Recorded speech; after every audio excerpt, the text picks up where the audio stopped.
আসসালামু আলাইকুম ওয়া রাহমাতুল্লাহি ওয়া বারাকাতুহু। সম্মানিত ভিউয়ার্স, আমার চ্যানেলে আপনাদেরকে স্বাগত। যদি আপনারা নতুন হয়ে থাকেন, আমার চ্যানেলে একটি লাইক দিয়ে সাবস্ক্রাইব বাটনটি প্রেস করে রাখুন। সম্মানিত বন্ধুরা, আজকে আমি প্রকৃত পীরের সংজ্ঞা নিয়ে আলোচনা করব। একজন পীর হতে হলে তিনটি শর্ত রয়েছে। এক, আলেম হতে হবে।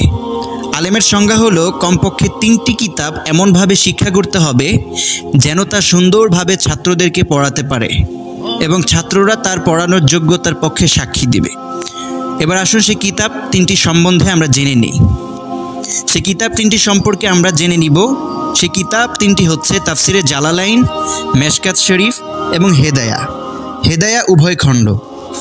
পীর হওয়ার জন্য দ্বিতীয় শর্ত হচ্ছে প্রত্যেক ফরজ, ওয়াজিব এবং সুন্নতের পুরোপুরি পাবন্দ থাকতে হবে এবং হারাম ও মাকরু কাজসমূহ সম্পূর্ণভাবে বর্জন করতে হবে।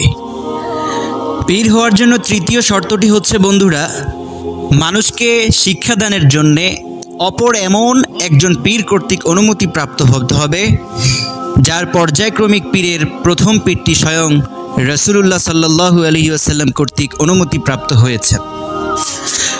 আর সেই পীরের দরবারে আলেমগণ যান কিনা দেখতে হবে, কারণ পীরের স্থান আলেমের অনেক ঊর্ধ্বে।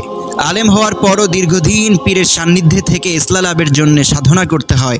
এই জন্য আলেমগণ প্রকৃত পীরের দরবারে গিয়ে উপকৃত হন। মুরিদের কাছ থেকে টাকা পয়সা বা দুনিয়ার কোনোরূপ সুযোগ সুবিধা পাওয়ার ইচ্ছা থাকে না প্রকৃত পীরের। তিনি ইচ্ছাকৃত কোনো কেরামত প্রকাশ করেন না।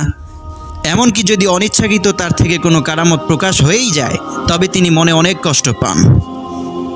তার মজলিসে বসলে অন্তরে আল্লাহর ভয় জাগরিত হয়, পরকালের কথা মনে পড়ে যায় এবং অন্তর অনাবিল শান্তিতে ভরে ওঠে। সম্মানিত ভিউয়ার্স, আজকে এতটুকুই। আগামী এপিসোডে আপনাদেরকে আমন্ত্রণ জানালাম। ধন্যবাদ। আসসালামু আলাইকুম ওয়া রাহমাতুল্লাহি ওয়া বারাকাতুহু।